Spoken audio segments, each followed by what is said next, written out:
बोले श्री व्यास भगवान की। सभी लोग अपने अपने स्थान पर खड़े होकर के व्यासी महाराज का अभ्यर्थन करें, स्वागत करें। बोले वृंदावन बिहारी लाल की।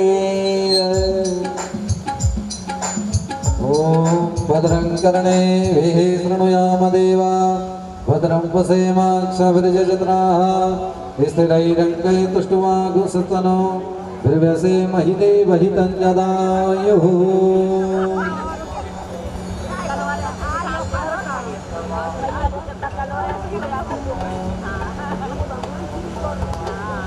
ओम मंगलम भगवान विष्णु मंगलम गरुड़ध्वजः मंगलम पुंडरीकाक्ष मंगलायतनो हरि लंबोदरं परम सुंदरमेकदन्तं पीताम्बरं त्रिनयनं परमं पवित्रं उद्यद्दिवाकरनिभोज्ज्वलकान्तिकान्तं विघ्नेश्वरं सकलविघ्नहरं नमामि। नारायणं नमस्कृत्य नरं चैव नरोत्तमं देवीं सरस्वतीं व्यासं ततो जयमुदीरयेत्। श्री प्राणपुरुषोत्तमाय नमः। सर्वोपचारार्थे गन्धाक्षरपुष्पाणि समर्पयामि, नमस्करोमि।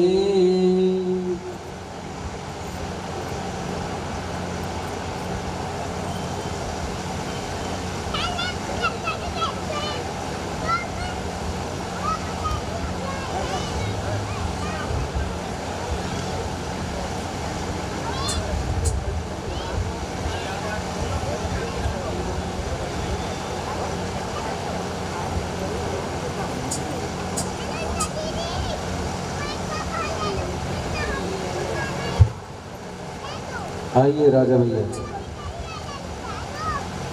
ओम पवित्रः पवित्रो वा सर्वावस्थांगतो विवः यस्मेत् पुण्डरीकाक्षं स्वाहीयाभ्यन्तरः शुचि। ओम केशवाय नमः, ओम माधवाय नमः, ओम नारायणाय नमः। पुनः हस्तप्रक्षालनं पवित्रीकरणं मङ्गलतिलकः। ओम भद्रं कर्णेभिः शृणुयाम देवा भद्रं पश्येमाक्षभिर्यजत्राः स्थिरैरङ्गैस्तुष्टुवागुंसस्तनो भृगसे महिले वहितं जदायुः। हस्ते अक्षतपुष्पाणि गृहीत्वा ॐ ध्येयं सदा परिभवग्नमभीष्टदोहं तीर्थास्पदं शिवेरं चिनुतं शरण्यं। तिलक लगाकर सम्मान करें। भगवान की है आरती, भगवान की है आरती, पापियों को पाप से है तारती। श्री भागवत भगवान की है आरती, पापियों को पाप से है तारती।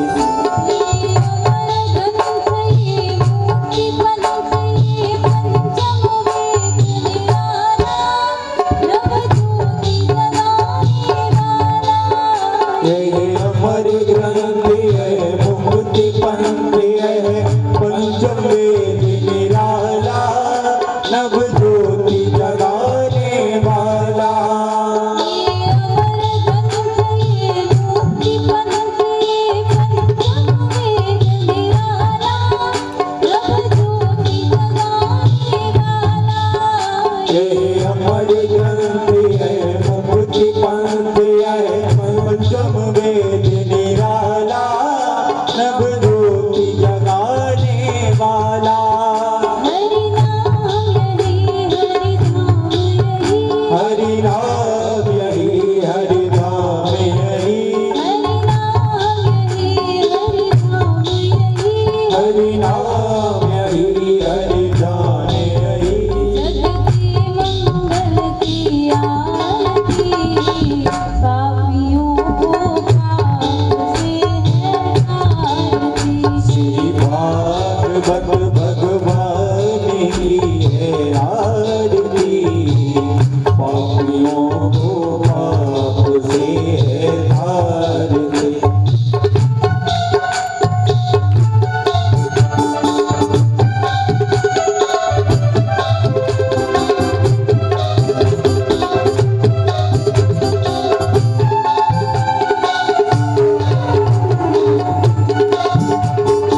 कृष्णाय नमः कर्पूरनीराजनमाराधिक्यं समर्पयामि ज्वालामालिन्यै नमः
कृष्णात् परं किमपि त्वमहं न जाने कृष्णात् परं किमपि त्वमहं न जाने नारायणं नमस्कृत्य नरं चैव नरोत्तमं देवीं सरस्वतीं व्यासं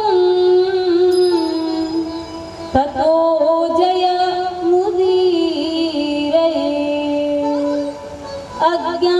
अज्ञानतिमिरान्धस्य ज्ञानञ्जनशलाकया चक्षुरुन्मीलितं येन तस्मै श्रीगुरुवे नमः तस्मै श्रीगुरुवे नमः राधा मेरी स्वामिनी मैं राधे को दाऊं जन्म जन्म मोहि दीजियो श्री बरसानो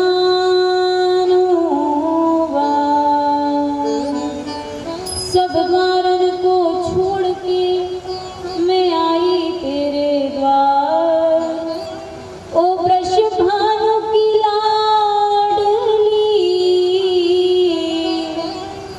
निक मेरी ओर निहार जय जय श्री राधा रमण जय जय नवल किशोर जय गोपी चित चोर प्रभु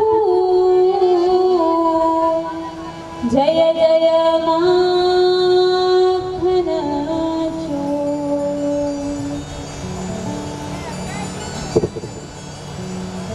बोले भागवत महापुराण की व्यास जी महाराज की सुखदेव जी महाराज की परीक्षित जी महाराज की सियावर रामचंद्र भगवान की हनुमान जी महाराज की राधा रमण सरकार की बांके बिहारी लाल की श्री लक्ष्मी नारायण भगवान की जगदम्बे मात की शंकर भगवान की पार्वती मैया की सद्गुरु देव की जय जय श्री राधे जय जय श्री राधे जय जय श्री राधे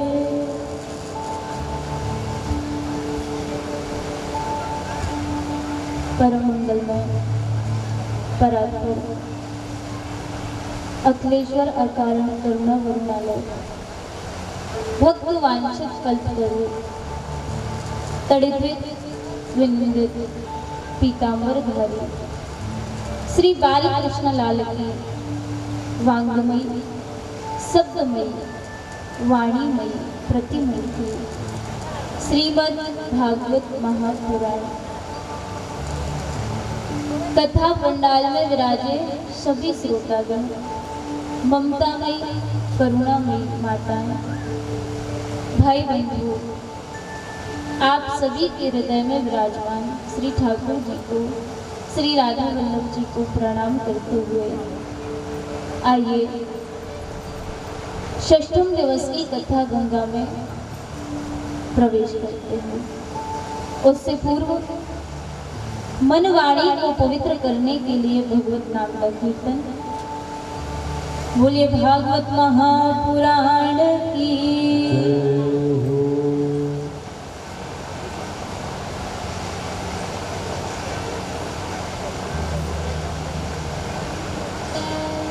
मेरी लगी श्याम संग प्रिय, ये दुनिया क्या जाने। मेरी लगी श्याम संग प्रिय, ये दुनिया क्या जाने। मेरी लगी श्याम संग प्रिय, ये दुनिया क्या जाने। मेरी लगी श्याम संग प्रिय, ये दुनिया क्या जाने। मेरी लगी श्याम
सुंदर सूरतिया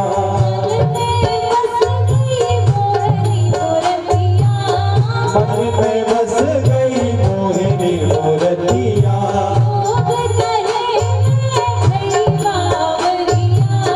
लोग कहे मैं भई बावलिया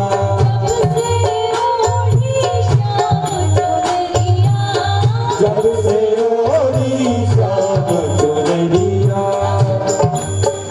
मैंने छोड़ी लगती दुनिया थोड़ी जिंदगी दुनिया क्या है मेरी शाम सकती मेरी लगी शाम चंद्री ये दुनिया क्या है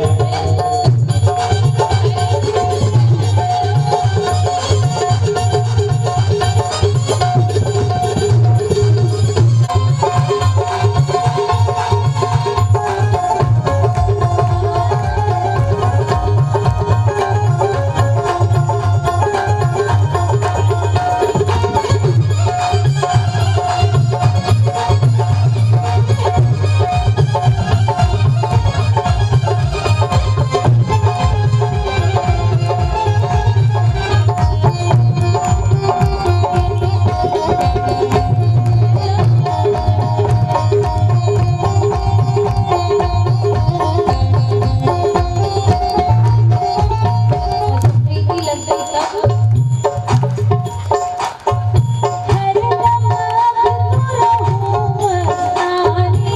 हर दम करो मस्तानी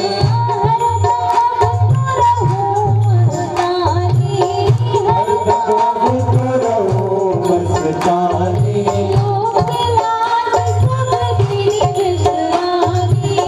लोग याद समझने गानी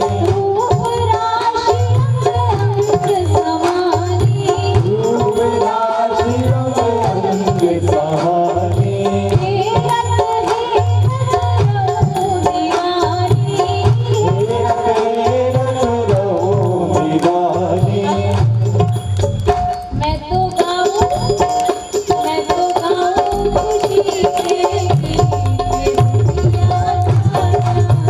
मैं तो गाऊं खुशी से दुनिया क्या जाने मेरी लगी शाम सकती दुनिया मेरी शाम संगती दुनिया क्या जाने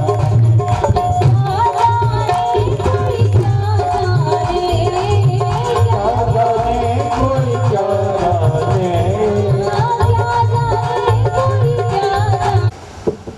भाव से प्रेम से षष्ठम दिवस की कथा गंगा में प्रवेश करते हैं। कल आप सभी ने ठाकुर जी के बाल लीलाओं को श्रवण किया।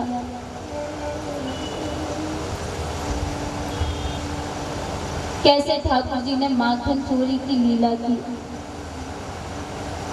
कैसे ठाकुर जी गोपियों को परेशान करते और गोपियां मैया के पास आकर शिकायत करती।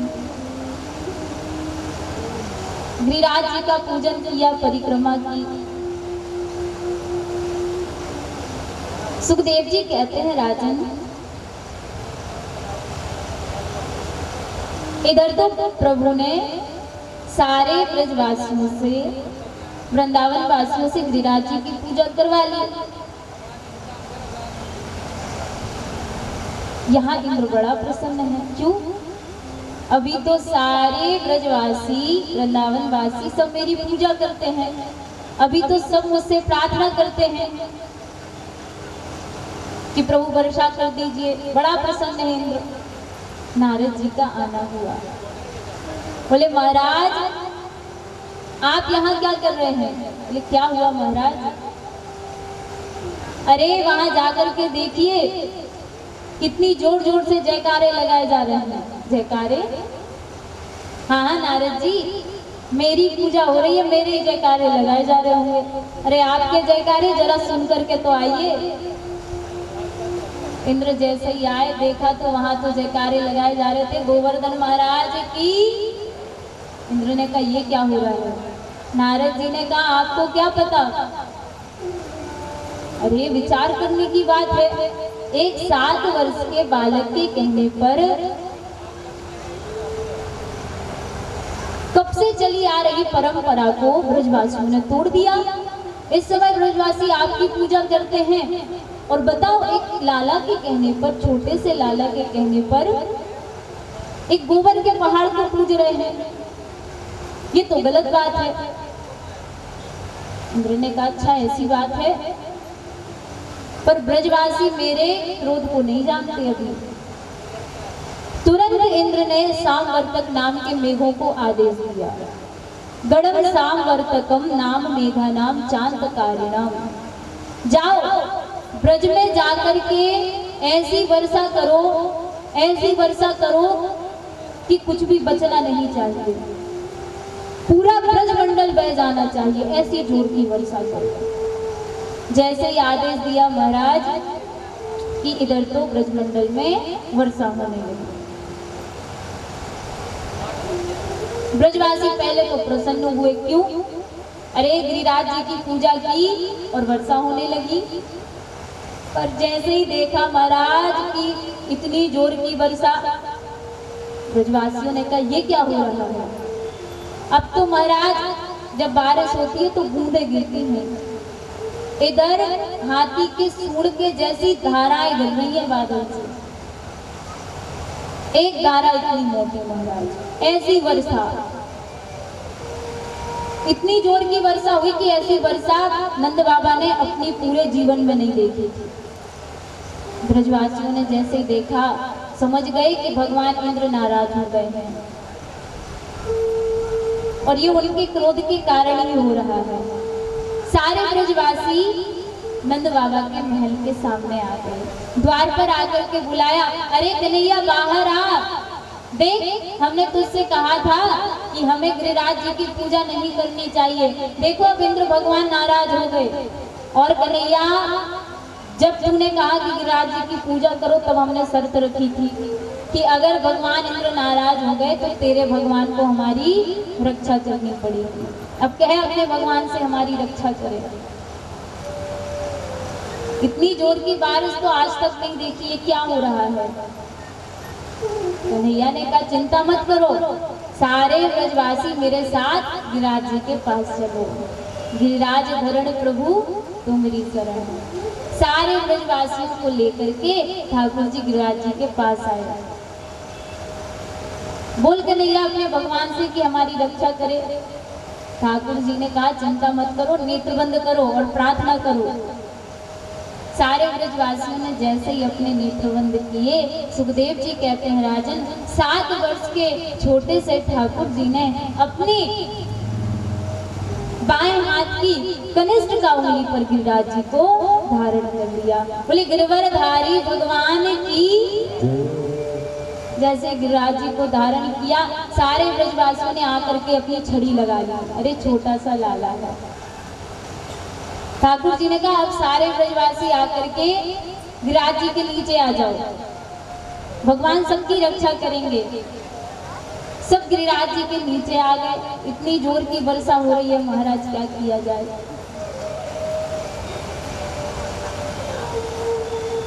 पांच दिन 5 रात्रि हो गई और वर्षा तो रुकती नहीं। ब्रजवासियों ने कहा लाला अरे तुम इतने छोटे हो और देखो 5 दिन से तुमने ऐसे ही अपने हाथ को गिरिराज जी से लगा रखा है। अरे लाला नेक विश्राम कर लो, तुम थक गए होगे, हार गए होगे, थोड़ा सा विश्राम भी आवश्यक है। ठाकुर जी ने कहा अच्छा अगर मैंने विश्राम कर लिया ना तो सब गिरिराज जी के नीचे दब के मर जाओगे। ऐसा क्यों बोल रहा है कन्हैया? बोले क्योंकि गिरिराज जी हम नहीं उठा रखे हैं और हम ही विश्राम करने लग जाए तो क्या होगा, गिरिराज जी तो नीचे आ जाएंगे। ब्रजवासियों ने कहा अच्छा लाला मतलब तूने जे सोच राखी कि गिरिराज जी तूने धारण किए हैं? बोले हाँ। अच्छा, और हम सब ने जो छड़ी लगा करके रखी है वो ऐसे ही लगा करके रखी है? तूने गिरिराज जी धारण नहीं किए, ये सब तो मोटी मोटी छड़ी हमने लगा रखी है, तब गिरिराज जी ऊपर है। ठाकुर जी ने कहा ऐसी बात है? बोले हाँ। अरे लाला विश्राम कर ले, मेरी बात मान। ठाकुर जी ने कहा अच्छा कर ले हम विश्राम? बोले हाँ। अच्छा हटा ले उंगली? बोले हाँ। सुखदेव जी कहते राजन जैसे ही प्रभु ने अपनी उंगली को जरा सा ढीली किया कि चट चट करके सारे ही छड़ी सारे डंडे सब टूट गए। अरे भैया संभाल कन्हैया संभाल जरा, भैया बचा बचा बचा। ठाकुर जी ने फिर से गिरिराज जी धारण कर लिए। अब सारे ब्रजवासी ठाकुर जी को देख रहे। बोले लाला एक बात बता, तूने जरा सा अपनी उंगली को नीचे किया कि गिरिराज जी गिरने लगे, इसका मतलब तो ये है कि तूने ही गिरिराज जी धारण किए हैं। और तुझ में इतना बल कहाँ से आ गया कन्हैया? तूने कैसे इतने बड़े गिरिराज जी को धारण कर लिया? ठाकुर जी बोले तुम सब थोड़े ही जानो, हम भगवान हैं। ब्रजवासी कहते हैं दारी के तू भगवान है? ऐसा कौन सा काम किया तूने कि हम तुझे भगवान मान ले? ठाकुर जी कहते अरे कितने बड़े बड़े काम किए हमने। अच्छा एक काम बता दे। बोले हमने पूतना को मारा, सत्तासुर को मारा, इतने राक्षसों का वध किया। ब्रजवासी बोले पूतना को तूने नहीं मारा, वो मरी मराई में 4-5 डंडे हमने लगाए तब जाके मरी। भगवान है तू। बता अब तूने गिरिराज जी कैसे धारण किए? ठाकुर जी कहते हैं मैं कहता हूँ कि भगवान हूँ तो मानते नहीं, अब क्या कहूँ इन लोगों से? तब ठाकुर जी ने कहा ब्रजवासियों कछु माखन को बल बढ़ियो, कछु गोपन करी सहाय, और श्री राधे जी की कृपा सो मैंने गिरवर लियो उठाए। ब्रजवासी बोले कन्हैया एक बात तो समझ में आती है कि श्री राधा रानी की कृपा से तुमने गिरिराज जी को धारण कर रखा है, पर हमने तुम्हारी सहायता कैसे की? किस प्रकार से सहायता की? ठाकुर जी कहते अरे तुम सब नहीं जानते क्या? बोले जब से मैंने गिरिराज जी को धारण कर रखा है तब से तुम सब के सब मुझे ही देख रहे हो। 5 दिन से सब टकटकी लगा के मुझे ही देख रहे हैं, तो मैंने तुम सबकी शक्ति को अपनी उंगली में खींच लिया। ब्रजवासी बड़े बोले हैं, कहते अच्छा तभी आजकल हम सोच रहे कि इतने कमजोर क्यों पड़ गए हैं। तू तो पक्का चोर है कन्हैया, पहले माखन चुरावे अब शक्ति चुराने लगा। सुखदेव जी कहते राजन आज 7 दिन और 7 रात्रि हो गई। इंद्र ने कहा जाओ जाकर के देखो, अगर ब्रजमंडल पूरा बह गया हो तो अब वर्षा रोक दो। जैसे ही आकर के देखा महाराज, इंद्र के दूतों ने जैसे ही आकर के देखा तो वहां तो धूल उड़ रही थी। महाराज को जाकर के बताया अरे महाराज वर्षा, वहां तो पानी की एक बूंद भी नहीं गिरी, वहां तो धूल उड़ रही है, क्या कहते हो? मेघमालाओं को बुलाया, वर्षा नहीं की क्या? बोले महाराज आपने जितना कहा था उससे दुगनी वर्षा की है। फिर ऐसा कैसे हो गया? जाकर के इंद्र ने जैसे ही ठाकुर जी को देखा सारी लीला समझ गए। अब तो इंद्र को बड़ा दुख हुआ, ये मैंने क्या किया?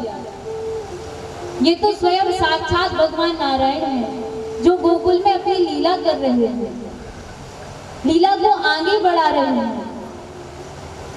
ये तो मुझसे बड़ी भारी भूल हो गई, कैसे इसका प्रायश्चित करूं? भगवान से क्षमा मांगनी पड़ेगी।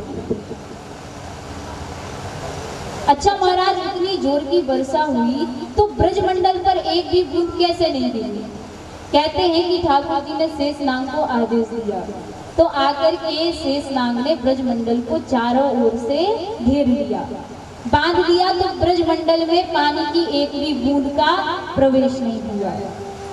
सुदर्शन चक्र को आदेश दिया, जितना भी पानी गिरा सबको वह सुखाते गए। और कहते हैं एक कोने में बैठ करके अगस्त्य जी ने जितना भी जल गिरा, जितनी भी वर्षा हुई, अंजलि बना करके अगस्त्य जी ने उसका पान कर लिया।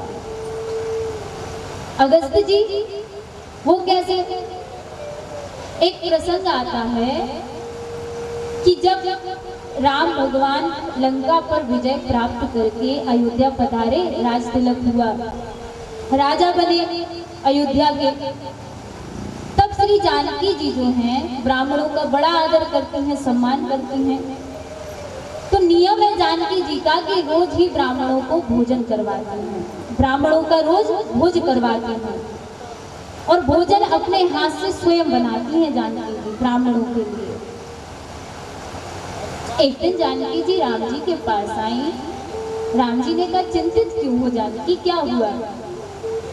कहा, प्रभु मैं रोज ब्राह्मणों का भोजन करवाती हूँ, पर ब्राह्मण तो कुछ पाते ही नहीं, थोड़ा सा भोग लगाते हैं और चले जाते हैं। मुझे ऐसा लगता है कि अच्छे से पाते नहीं हैं, क्या बात है? कभी कोई ऐसा विप्र आए जो अच्छे से भोजन करे तो मुझे भी उनको पवाने में शांति मिले, प्रसन्नता हो। भगवान ने कहा, आपकी इच्छा जरूर पूरी होगी, एक ना एक दिन ऐसा ब्राह्मण जरूर आएगा। भगवान ने नेत्र बंद किए, अगस्त जी का ध्यान किया, अगस्त जी को आमंत्रित किया। अगस्त जी पधारे। बोले, क्या आज्ञा है प्रभु? बोले, महाराज आपको खूब प्रेम से आज जानकी जी के हाथ का भोजन पाना है। अगस्त जी ने कहा, अच्छी बात है। अगस्त जी जैसे ही पधारे, जानकी जी को बताया राम जी ने, अगस्त जी का आगमन हुआ है और ब्राह्मण देवताएं भोजन करके ही जाएंगे। जानकी जी ने कहा, अरे ये तो मेरे सौभाग्य है कि अगस्त जी मेरे हाथ का भोजन करेंगे, ये तो बड़ी अच्छी बात है। अगस्त जी का आसन लगाया, राम जी ने इशारा किया, महाराज जी खूब प्रेम से पाना, अच्छे से, कोई कमी नहीं रहनी चाहिए। अगस्त जी ने कहा, प्रभु चिंता मत करो। अगस्त जी प्रभु के इशारे को समझ गए। जानकी जी ने स्वयं रसोई घर में जाकर के भोजन बनाना प्रारंभ किया। 56 प्रकार के भोग बनाए महाराज, सुंदर थाली में, एक एक कटोरी में एक एक पकवान को सजाया है, एक एक सामग्री को रखा और बस सुंदर थाल लेकर के जानकी जी अगस्त जी के पास आई और उनके आसन के सामने थाल को रख दिया। पाइए महाराज, ये सब आपके लिए ही है। अरे मेरे तो सौभाग्य है कि आज मुझे आपको भोजन कराने का सौभाग्य प्राप्त हुआ। प्रेम से पाइए। अगस्त जी ने जैसे ही थाली की तरफ देखा, हंसी आ गई। अरे देवी, ये कोई ढंग है भोजन करवाने का? इतने में हमारा कुछ नहीं होने वाला। अब तो जानकी जी प्रसन्न हो गई, बोली, महाराज आप पाइए, कोई कमी नहीं है, प्रेम से पाइए। अब तो जानकी जी प्रसन्न हो गई कि आज अच्छा ब्राह्मण मिल गया, आज अच्छा पंडित मिला है जिसको भोजन करवाने में भी आनंद आएगा। जानकी जी आकर के रसोई घर में भोजन बनाने लगी। अब तो महाराज 10 बजे भोजन प्रारंभ हुआ कि शाम हो गई। अगस्त जी को तो अभी तक डकार भी नहीं आई, पाते ही जा रहे हैं, भोजन करते ही जा रहे हैं, जानकी जी लाती जा रही हैं। शाम को आकर के जानकी जी ने कहा, महाराज कुछ और लेंगे? अगस्त जी ने कहा, देवी कैसी बात करते हो, अभी तो हमने शुरू भी नहीं किया और आप आकर के पूछ रही हो कि कुछ और भी लेंगे, पाने तो दीजिए। नहीं नहीं महाराज, प्रेम से पाओ।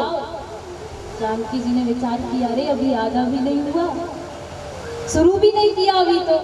अब जानकी जी ने गणेश जी की पत्नियां है ना, रिद्धि सिद्धि, उनको आमंत्रित किया। बोले, देवी आज तो विप्र देवता पधारे हैं और इनके भोजन में कोई कमी नहीं रहनी चाहिए, जितना पाए प्रेम से पवाओ, कोई कमी ना आए। रिद्धि सिद्धि दोनों ने भंडार खोल दिए महाराज। अब तो खूब प्रेम से रिद्धि सिद्धि पूड़ियां बेल रही हैं, जानकी जी सेक रही हैं, जानकी जी अगस्त जी को परोस रही हैं। 15 दिन हो गए महाराज। अब जानकी जी ने विचार किया, दिन रात ये तो भोजन चल ही रहा है और अगस्त जी के चेहरे पर कोई भी सिकुड़न नहीं है अभी तक कि भोजन पा रहे हैं तो अब पेट भर गया कुछ भी। पाते ही जा रहे हैं, प्रेम से प्रसन्न है। अगस्त्य जी आकर के जानकी जी ने कहा महाराज आपके लिए जल लेकर के आए। महाराज जी ने कहा क्यों? बोले आधा भोजन हो जाता है ना तो उसके बाद जल ग्रहण करना चाहिए। अगस्त्य जी ने कहा अभी आधा होने को दीजिए, जब हो जाएगा तो हम बता देंगे। जानकी जी ने कहा अभी आधा भी नहीं हुआ। खूब प्रेम से पाओ महाराज। अब तो गणेश जी भी आ गए, रिद्धि सिद्धि पूड़ियां बेल रही हैं। गणेश जी कढ़ाई में से पूड़ियां निकाल रहे और जानकी जी परोस रही हैं। जब 18 दिन हो गए तब प्रभु श्री राम आए और देखा कि जानकी जी चिंतित हैं, परेशान हो चुकी हैं 18 दिन से। तब अगस्त्य जी को इशारा किया महाराज खूब जीव लिया आराम से, अब बस कीजिए। अगस्त्य जी ने कहा बस करें कि और चलने दें? बोले नहीं नहीं अब ठीक है। अगस्त्य जी ने कहा देवी बस अब पेट भर गया, अब कुछ नहीं चाहिए। बड़ा स्वादिष्ट भोजन आपने बनाया, बड़े प्रेम से हमने पाया, अब जल लेकर के आओ। जानकी जी ने विचार किया इतना भोजन ही 18 दिन का है महाराज, तो जल कितना पिएंगे? एक आध घड़े में तो काम होना नहीं है। अगस्त्य जी ने कहा हाँ देवी, जब भोजन इतना है तो जल भी पर्याप्त ही चाहिए। भगवान ने कहा अगस्त्य जी इस युग में तो नहीं, पर ये इच्छा आपकी द्वापर में अवश्य पूरी होगी। कब? जब मैं गिरिराज जी को धारण करूंगा और इंद्र वर्षा करेंगे, गिरिराज जी में धारण करूंगा और ब्रजमंडल में एक भी बूंद आ ना पाए तो इतनी जोर की वर्षा होगी महाराज कि जो भी जल मेघमालाओं से बरसेगा उसको आप पान कीजिएगा। आज अगस्त्य जी ने आकर के सारे जल का पान कर दिया। इंद्र को बड़ा पश्चाताप हुआ, आदेश दिया वर्षा रोक दो। ठाकुर जी ने गिरिराज जी को नीचे रखा, स्थापित किया। सब अपने घर आ गए। सुखदेव जी कहते राजन इंद्र भगवान के पास आकर के प्रार्थना करता है, क्षमा याचना करता है, हे प्रभु मुझे क्षमा कर दीजिए। विशुद्ध सत्वम तव धाम शांतम तपोमयम तरजस्तमस्तम, मुझे क्षमा कर दीजिए, मुझसे बड़ी भारी भूल हो गई। पर प्रभु एक बालक जब गलती करता है ना तो पिता उसे क्षमा कर देता है, उसे दंड नहीं देता। आप भी हमारे पिता हैं, आपने ही सृष्टि की रचना की है, आपने ही मुझे बनाया है, मैं भी आपसे ही हूँ, तो अपने इस बालक को क्षमा कर दीजिए, बड़ी भारी भूल हो गई। भगवान ने इंद्र को क्षमा कर दिया। इंद्र वहां से प्रस्थान कर गए। सुखदेव जी कहते हैं राजन आज शरद पूर्णिमा की रात्रि है और आज ठाकुर जी ने मधुर मधुर वंशी बजाना प्रारंभ किया।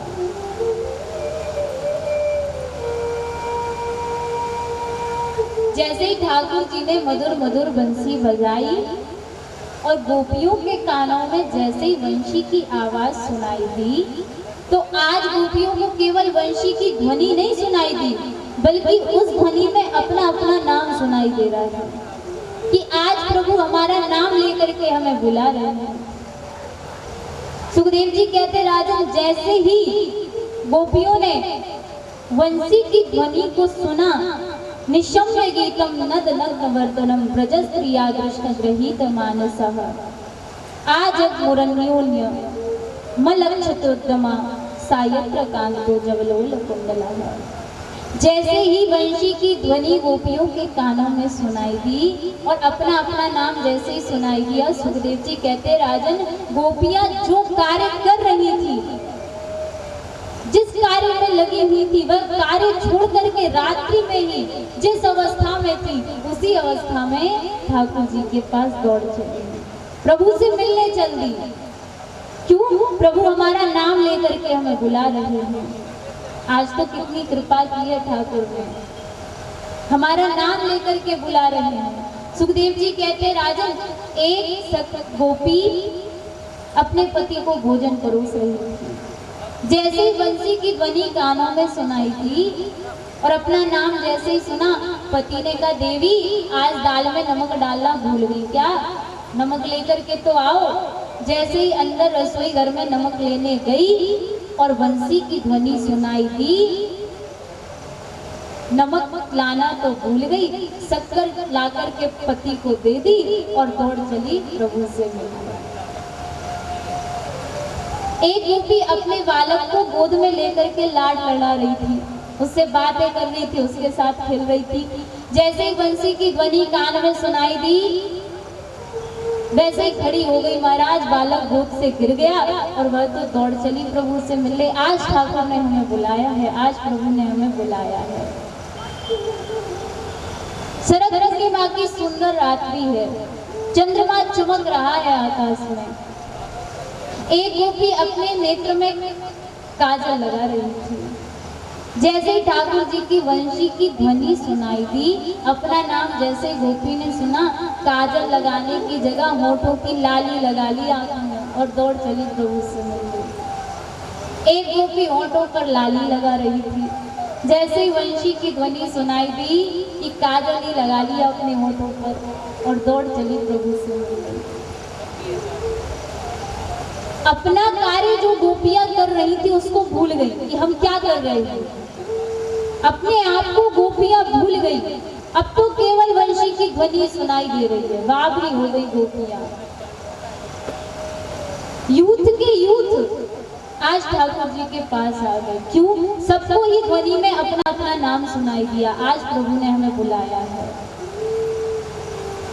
जैसे ही ठाकुर जी ने सारी गोपियों को देखा, यूथ के यूथ ठाकुर जी के पास चले आ रहे थे। ठाकुर जी ने जैसे गोपियों को देखा प्रसन्न हो गए। गोपियां प्रभु के प्रसन्न आई, ठाकुर पास आई और ठाकुर जी ने स्वागत किया। कहा गोपियों स्वागतम भो महाभागा प्रियम किम करवाणि वा ब्रजस्य नामयं कच्चे ब्रूता गमन कारणम। अरे गोपियों, आप सब आई हैं, आपका बहुत बहुत स्वागत है। आइए आइए, स्वागत है। गोपियों ने देखा, एक दूसरे को देख करके प्रसन्न हुई। देखो सखी, पहले तो हमें बंसी बजा करके बुलाया, बंसी की ध्वनि में हमारा नाम पुकारा और जब हम आ गई तो अब हमारा स्वागत कर रहे हैं। कितनी अच्छी बात है। पहले स्वागत किया, फिर ठाकुर जी ने कहा भूतागमन कारणम। आ तो गई, आपका स्वागत है, पर अपने आने का कारण बताओ, आई क्यों हो? अब तो सारी गोपियां एक दूसरे को देखने लगी। एक तो नाम ले लेकर के बंसी के द्वारा हमें बुलाया और जब हम आ गए तो अब पूछ रहे हैं कि क्यों आई हो? ये तो महाराज वही हाल हो गया। आपका कोई मित्र रात्रि में आपको फोन लगाए 9 बजे, अरे मित्र बहुत दिन से तुम घर नहीं आए हो। तुम कहो अरे भैया समय नहीं मिलता, कैसे आए? चलो कोई बात नहीं, हम तो ये विचार कर रहे थे कि कल तुम्हारा निमंत्रण कर ले घर पे, तुमसे मिलना भी हो जाएगा और कल तुम भोजन हमारे घर पे ही करोगे। कितने बजे? 10 बजे। इसलिए 10 बजे आ ही जाना, घर पे भोजन तैयार मिलेगा। अब तो आप बड़े प्रसन्न हो गए। चलो अच्छा है, कल मित्र के आ जाएंगे, भोजन पे बुलाया है मित्र ने, बड़े प्रसन्न हो गए। अब आपने तो रात को ही खाना नहीं खाया, क्यों? कल मित्र के यहाँ जाना है। अब भाभी जी सुंदर भोजन बनाएंगे, स्वादिष्ट भोजन बनाएंगे, तो जाकर के वहीं पाएंगे प्रेम से। अब आप सवेरे बढ़िया उठो, स्नान आदि करो, अब तो बड़े तैयार हुए। क्यों? मित्र के यहाँ जाना है, भोजन पे बुलाया है। फोन किया था रात में, आने को बोला था। बढ़िया आप सुंदर श्रृंगार करके मित्र के यहाँ जाओ, उसके द्वारे पर जाकर के कहो भैया दरवाजा खोलो। अब उसने दरवाजा खोला, खोल करके आपका स्वागत किया। आप बड़े प्रसन्न हो गए, देखो हमें बुलाया और हमारा स्वागत भी किया। और दूसरी बात में वह बोलते कि भैया आ तो गए, स्वागत है, पर आए क्यों हो? बताओ महाराज क्या हाल होगा। एक तो हमें भोजन पे बुलाया और जब हम आ गए तो कह रहे हो क्यों आए हो। ऐसे ही गोपियां विचार करती हैं कि एक तो हमें बुलाया और जब हम आ गए तो अब पूछ रहे हैं कि क्यों आई हो। सब एक दूसरे को देखने लगे। प्रभु ने कहा अच्छा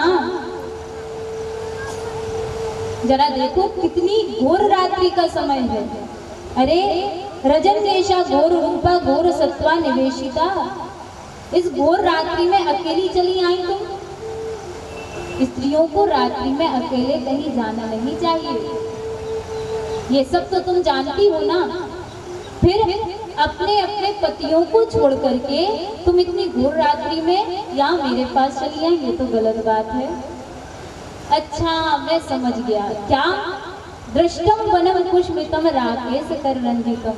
तुमने मन में विचार किया होगा कि आज शरद पूर्णिमा की रात्रि है, वन में जाकर के चंद्रमा का दर्शन करना चाहिए। वन कितना सुंदर लग रहा है, चंद्रमा के प्रकाश से उसका दर्शन करना चाहिए। अब दर्शन कर लिया है ना तो जाओ अपने अपने घर लौट जाओ। सुखदेव जी कहते हैं राजन प्रभु का यही काम है। क्या? पहले जीव को अपने पास बुलाते हैं और जब जीव भगवान के पास आता है तो उसको ठोक पीट करके देखते हैं कच्चा है कि पक्का है। अर्थात अगर अभी भी संसार की वासनाओं को लेकर आया है मेरे पास तो इसका आना व्यर्थ है, और अगर इसके मन में मेरे प्रति प्रेम होगा तो फिर ये संसार के पास नहीं जाएगा। आज ठाकुर जी यही कर रहे हैं, गोपियों से कह रहे जाओ गोपियों ये गलत बात है। अरे तुम्हारा तो कर्तव्य है कि पति की सेवा करो, पति जो कहे वही कार्य करो, और तुम सब उनको छोड़ करके चली आई यहाँ। अरे गोपियों पति कैसा भी हो, रोगी हो, गुण का अच्छा ना हो, कैसा भी हो, कितना भी क्रोध करता हो, पर पत्नी का कर्तव्य है कि उसकी आज्ञा का पालन करे। तुम्हें उसकी सेवा करनी चाहिए और तुम यहाँ मेरे पास चली आई। अरे पतिव्रता स्त्री के तो कितने प्रभाव हैं।